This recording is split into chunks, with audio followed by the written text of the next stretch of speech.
Olá, gente. Me chamo Carlos Augusto de Alencar Pinheiro, chefe do ICMBio Araripe. Nós estamos aqui com vocês para falar um pouco sobre áreas protegidas na Caatinga e as características da Chapada do Araripe, no nosso curso online de restauração ecológica para Caatinga.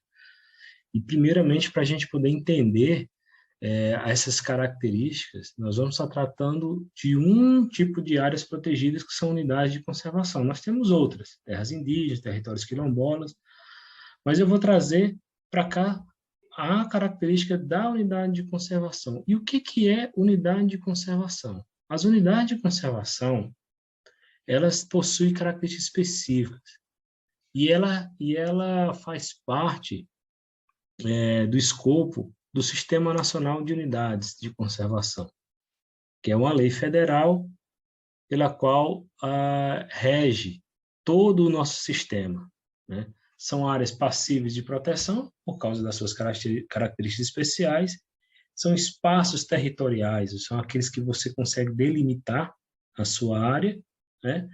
Onde possui tanto as águas jurisdicionais ou outras características relevantes para a proteção e conservação ambiental. Então, ela faz parte desse escopo. E aonde se encaixa o Instituto Chico Mendes? Né? Nesse bojo de unidade de conservação. Ele é o órgão federal responsável por fazer essa gestão.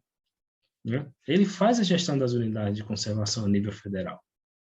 Ele veio do IBAMA e hoje faz essa gestão dentro desse rol de unidades de conservação a nível federal. Mas também temos as unidades de gestão estadual e municipal, que são gerenciadas por seus sistemas, né? Tanto no estado como nos municípios. E aí nós temos um exemplo, né? Nós temos a SEMA no estado do Ceará, nós temos o CPRH no estado do Pernambuco, né, a SEMAR no Piauí, e por aí vai, de acordo com a característica de cada estado, ele pode ter ou não uma entidade como o ICMBio especificamente para cuidar das unidades de conservação. E essas unidades de conservação, conforme o SNUC, elas fazem parte de elas são caracterizadas em dois tipos, um de proteção integral e outro de uso sustentável. A de proteção integral, o nome já fala, ela é um pouco mais restritiva, a gente vai lembrar dos parques, nós vamos lembrar das reservas biológicas, por exemplo. Então, são áreas que elas estão muito mais voltadas para preservação, né? Ela vai se preservar mais, diferente um pouco das de uso sustentável, que ela tem, como o nome já diz, a possibilidade de se fazer uso, como a gente lembra das florestas nacionais e as APAs, por exemplo. Então, como esse conjunto de unidades de conservação, que são amostras de ecossistemas, são importantes para o processo de restauração ecológica. Por isso que a gente tem que entender o papel delas nesse âmbito da recuperação. Entender a função e o objetivo de cada uma delas. Então, já vão se conectando quando a gente tratar da recuperação, da restauração, o que cada unidade de conservação, cada categoria dessa pode prover de benefícios para o meu projeto de recuperação de áreas. E aí, no nosso contexto aqui da Chapada do Araripe, a gente tem o grupo de unidades que hoje, a nível federal, que hoje faz parte do Núcleo de Gestão Integrada ICMBio Araripe. Nós temos a APA Chapada do Araripe, que é toda essa área aqui que envolve os 3 estados, essa parte sul do Ceará, Pernambuco e Piauí. Então, essa é a imensidão da nossa APA Chapada do Araripe, permeando por 33 municípios. Nós temos fazendo parte desse grupo, desse núcleo de gestão integrada, a Estação Ecológica de Aiuaba, que fica dentro desse município de Aiuaba, a Floresta Nacional do Araripe e a Floresta Nacional de Negreiros, que fica nessa região aqui em Serrita. Então, esse conjunto de unidades que trazem as características que nós vamos apresentar há pouco, que engloba a nossa região. Essa região que ela é subdividida em vários tipos de vegetação, da que a gente vai conseguir ver e de que forma que a gente vai se planejar para as nossas atividades de recuperação nesses ambientes. Então, a gente tem uma característica peculiar e importante aqui para o nosso contexto. A Chapada do Araripe é reconhecida internacionalmente pela abundância e variedade e qualidade de fósseis. É o registro de uma era por parte, quando era coberto pelo mar essa região. Então, a gente tem toda essa parte da bacia sedimentar aqui do Araripe, e nós temos reconhecidamente fósseis de todos os tipos aqui nessa nossa região. Então, é uma das características que a gente tem que prestar um pouco de atenção quando a gente está pensando em recuperar, pensando em reabilitar um ambiente. Quais são as características daquele local? Próximo. Quais seriam as características botânicas, né? O que a gente tem de característica botânica para a nossa região? Nós temos 516 espécies da flora nativa. Dentro dessas 516, 9 espécies já são ameaçadas de extinção, né? A gente tem samambaias, são 39 espécies, né? Licófita, 3 espécies, e por aí vai a diversidade que nós temos.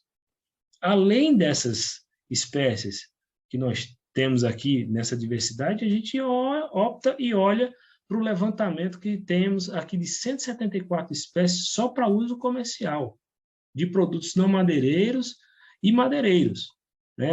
O não madeireiro a gente destaca o pequi, a fava danta, que estão representados nessas imagens, aqui para uso a parte de carvoaria, estaquia. Então, a gente tem destacas, formação de estacas. Nós temos o sabiá, por exemplo. Por que eu estou chamando a atenção de vocês nesse sentido?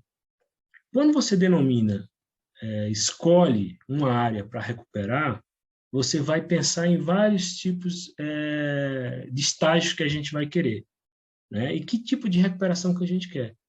Então, nós podemos pensar em fazer uma recuperação voltadas para ter uma espécie carro-chefe. Eu quero colher piqui daqui a mais algum tempo, 20, 30 anos, eu quero estar colhendo piqui. Então, a minha recuperação ela vai estar direcionada para esse grupo, para eu poder fazer o uso futuro lá na frente, se esse é o meu interesse. Não, o meu interesse é somente, eu quero recompor as espécies vegetais que tinham na região. Não tem problema, eu vou fazer a coleta de sementes, faço o levantamento botânico da região, faço a coleta de sementes e faço plantio. Não, eu quero ter um plantio, eu quero recuperar uma área, mas eu quero ter um plantio que eu possa fazer o uso lá na frente. Eu quero fazer o uso de espécies madeireiras. Então, eu vou pegar e vou priorizar a minha recuperação às espécies madeireiras. Então, aqui na nossa região, dentro dessas unidades de conservação que nós temos aqui na região, nós temos essa característica. A gente tem uma abundância de espécies que podem ser utilizadas, né, gerando a conservação e também gerando recursos para as famílias que estão ali em volta ou do próprio proprietário da terra que deseja fazer essa recuperação nesse ambiente. Então, a gente se antenar que uma recuperação de áreas, olhando as unidades de conservação em volta do que elas podem prover para elas, né? A gente pode olhar e dizer o que eu quero no uso futuro desses ambientes, para que lá na frente eu consiga, de fato, ter uma recuperação em definitivo e sustentável para o nosso ecossistema que a gente está procurando recuperar esse ambiente. E aqui a gente olha, né, a imensidão que é a APA Chapada do Araripe. Cada coloração dessa diferenciada, nós temos um tipo de vegetação, então a gente tem umas formações florestais e florestas secas, as áreas mais verdes, savanas, né? As áreas mais amareladas a gente tem pastagem, inclusive pastagem natural, não só pastagem criada pelo homem. Então, para cada ambiente desses, você conhece o tipo de solo, o clima e a vegetação, vai nos direcionar assertivamente para um projeto de recuperação para esses ambientes de uma forma mais correta. Então, por isso que é importante conhecer as formações vegetais que tem nesse ambiente. Mas é só a vegetação que vai trazer o sucesso para a nossa recuperação, né? O que essas unidades de conservação pode também, o que tem que fazem parte de interação nesses ambientes que vai trazer o sucesso da recuperação dessas áreas? Óbvio que é a fauna. A nossa fauna, como a mesma abundância que nós temos da flora, nós temos da fauna. Na APA Chapadaripa abriga 483 espécies da fauna, seja vertebrada silvestre, sendo 298 espécies de aves, 90 mamíferos, 71 répteis e 24 anfíbios. Isso com os estudos que a gente tem agora, e a cada ano isso vai evoluindo. Mas tem uma preocupação também. Dentro dessas espécies, a gente também tem 18 espécies ameaçadas de extinção. E um exemplo clássico aqui na região do Cariri cearense é o saudadinho do Araripe. É uma espécie endêmica, restrita às áreas úmidas da encosta, aonde mudou aquele ambiente, essa espécie corre um sério risco de extinção. Então, o que ela pode trazer, né, de benefício? Ela é um direcionador de que aquele projeto de recuperação para esse tipo de ambiente, ele tem que ser com cuidado a mais, com cuidado de quê? De fazer com que essas espécies, a fauna, consigam ainda se perpetuar. Nós temos outras espécies de aves que elas vão fazer a transferência, a semeadura em outros ambientes. Você vai ter os insetos que vão fazer a polinização. Então, se é a área que você pretende fazer essa recuperação está próximo desses ambientes naturais, verdes, eles são importantes porque eles não são abrigos para essas outras espécies. E aí ela vai estar levando sementes, ela vai estar levando o pólen e vai estar distribuindo nessas áreas. Então, a gente vai ter ilhas de vegetação e daqui a pouco nós temos corredores e, por fim, uma grande massa florestal que vai poder nos ajudar a recuperar mais rapidamente esse ambiente. Por aí, dentro dessa estratégia de recuperação, como é que minha área que eu pretendo recuperar possui conectividade de vegetação. Né? O ambiente que eu estou recuperando, ele tem uma conexão com outro ambiente florestal, ele está próximo dessa unidade de conservação, onde eu tenho essa riqueza de diversidade que pode aportar sementes, aportar outros animais dentro da minha área em recuperação e dar essa celeridade que a gente quer, ou seja, a gente consegue reabilitar mais rapidamente o nosso ambiente. Então, a fauna e a flora em abundância que nós temos nessa região nos permite dar esse grau de celeridade e aprimorar, digamos assim, a resiliência desses ambientes. E aí vocês perguntam, né? Mas só tem essas unidades de conservação, essas 4 que foram ditas anteriormente? Não, a gente tem um mosaico de unidades de conservação do Araripe. Nós temos diversos tipos de unidades, desde monumentos naturais a parques municipais, como o de Missão Velha. Nós temos o Monumento Natural do Sítio Canabrava. Então, nós temos outros ambientes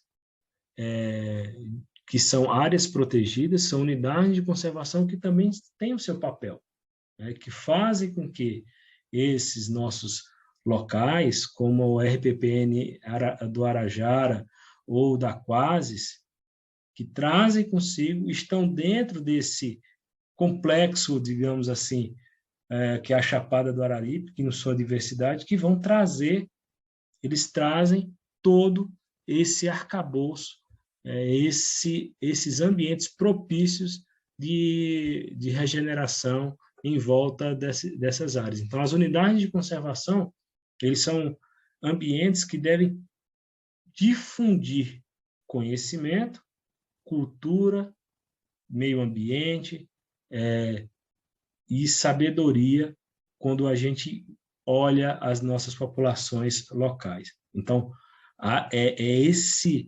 essa diversidade ambiental e de unidade de conservação é que fazem com que esses nossos ambientes sejam tão ricos como eu havia dito anteriormente.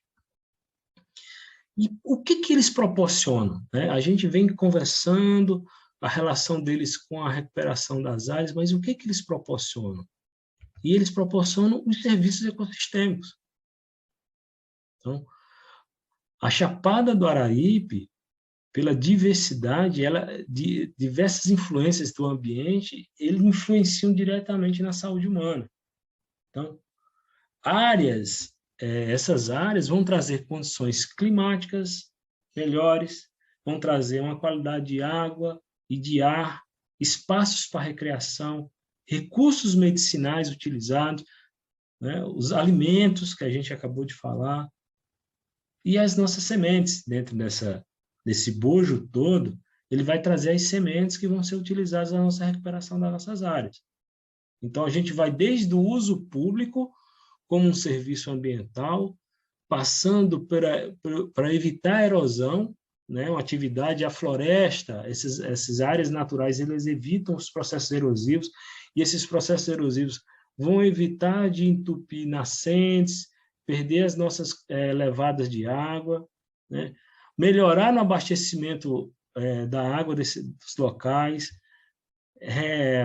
fazer com que os impactos sejam minimizados, ajuda no sequestro de carbono, na redução da emissão de desmatamento, a redução de emissões de gases pelo desmatamento, ela faz reduzir, aumenta o conhecimento da região com pesquisas científicas e melhora a sociedade através da educação ambiental. Então, todo esse arcabouço de serviços ecossistêmicos é que estão relacionados diretamente às unidades de conservação. Elas propiciam isso, elas trazem isso consigo. Então, a importância das unidades de conservação nesses ambientes para a sociedade, ela não fica restrita à conservação de espécies, seja da fauna ou da flora. Ela extrapola, ela vai além disso, como eu acabei de falar para vocês. E aí, o que a gente consegue voltar tudo que a gente falou até agora e pensar e refletir, né? O que a gente pode trazer como exercício? Os serviços ambientais podem ser entendidos como aqueles benefícios de uma área protegida que presta para a sociedade. Mas quais serviços as unidades de conservação prestam no processo de recuperação de áreas degradadas?